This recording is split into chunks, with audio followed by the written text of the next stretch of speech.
In Seme, Kisumu County, the funeral service for Mzee Nyikal Okaka, the father of Seme MP James Nyikal, descended into chaos as politics took center stage.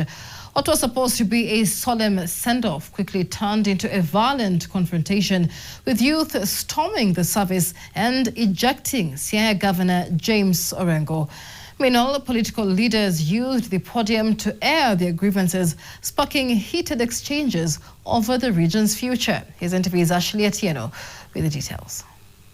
A somber rural burial in Rowdy village, Seme sub-county, quickly shifted from mourning to political theatrics.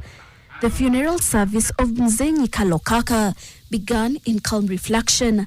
Family, friends and leaders gathered to honor the father of Seme MP James Nyikal.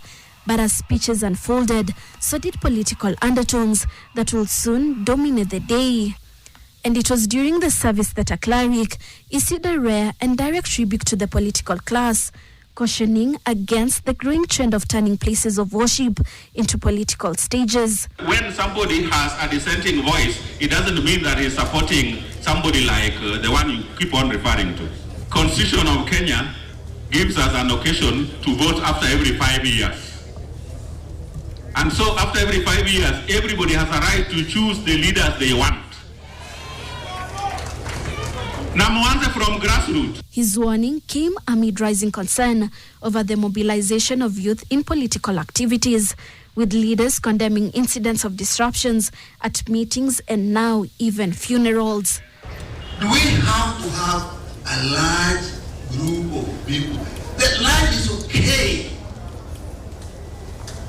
but there must be large that are peaceful. If they're large and they're following us, we must be able to say no, and they stop. As emotions simmered, groups of youth were seen chanting slogans associated with emerging political camps, briefly disrupting proceedings and forcing elders and organizers to intervene.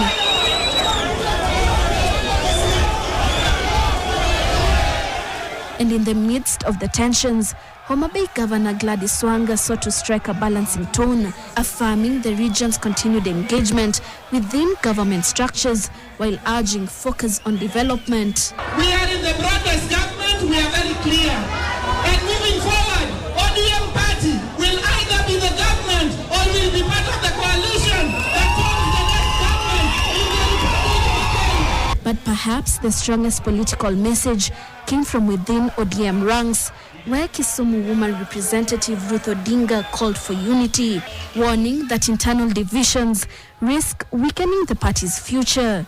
She dismissed emerging factional labels that have recently gained traction, instead rooting her position in what she described as the ideological path of the party's longtime leader. Don't think that if you are in leader ground and leader wanaishi, Raila was leader ground and Raila was leader wanaishi.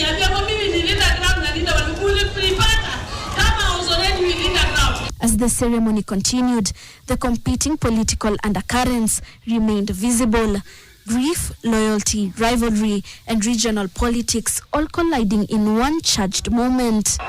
Let us not be used like robots, where somebody thinks that as a community you can direct us this side for your whim.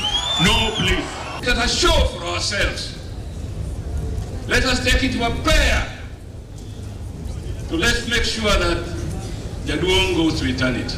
What should have been a dignified final farewell for Mzee Nyikal Okaka ended up being a reflection of a broader national picture. A region grappling with political realignments, internal party tensions, and growing concern over the role of youth in increasingly volatile political spaces. And as the dust settled in Seme, questions remained about respect for public gatherings, the direction of ODM, and the widening fault lines in Kenya's political landscape. Ashley Atieno, NTV.